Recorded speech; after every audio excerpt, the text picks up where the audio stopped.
Hyderabad metro ఎండీకి high court నోటీసులు ఇచ్చింది. Betting apps promotions కు సంబంధించి పూర్తి వివరాలతో కౌంటర్ దాఖలు చేయాలని ఆదేశిస్తూ తదుపరి విచారణ వచ్చే సోమవారానికి వాయిదా వేసింది.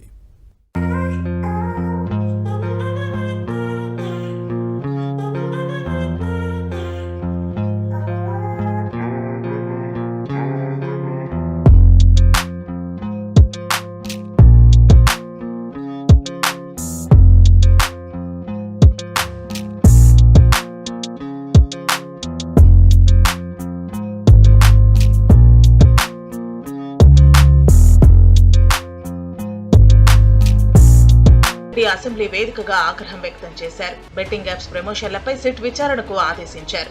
ఈ నేపథ్యంలో మెట్రో రైల్లో బెట్టింగ్ యాప్స్ ప్రమోషన్స్ పై తెలంగాణ హైకోర్టులో పిల్ దాఖలైంది. మెట్రోలో బెట్టింగ్ ప్రమోషన్స్ చేయడంపై అడ్వకేట్ నాగూర్బాబు ఈ పిల్ దాఖలు చేశారు.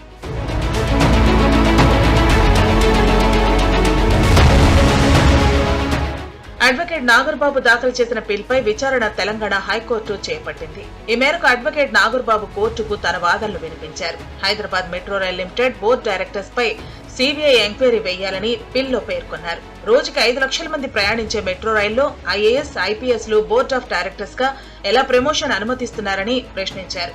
హెచ్ఎంఆర్ఎల్ లేదా అనుబంధ సంస్థలు ఇల్లీగల్ బెట్టింగ్స్ యాప్స్ ప్రమోట్ చేయడానికి ఎన్ని కోట్లు తీసుకున్నారో ఈడీ దర్యాప్తు చేయాలని పిటిషనర్ కోరారు. రాష్ట్రంలో తెలంగాణ గేమింగ్ అమెండ్మెంట్ యాక్ట్ 2017 అమల్లో ఉందని అడ్వకేట్ నాగూర్బాబు కోర్టుకు తెలిపారు.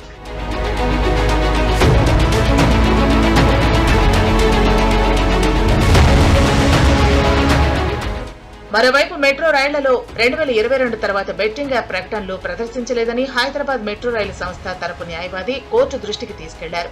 దీనిపై కౌంటర్ దాఖలు చేయడానికి సమయం కావాలని కోరారు. ఇరువైపులా వాదనలు విన్న ఉన్నత న్యాయస్థానం విచారణను ఏప్రిల్ 29కి వాయిదా వేసింది. పిటిషన్పై విచారణ జరిపిన హైకోర్టు మెట్రో రైలు ఎండీకి నోటీసులు జారీ చేసింది. పూర్తి వివరాలతో కౌంటర్ దాఖలు చేయాలని ప్రతివాదులకు హైకోర్టు ఆదేశించింది. తదుపరి విచారణ వచ్చే సోమవారానికి వాయిదా వేసింది తెలంగాణ హైకోర్టు.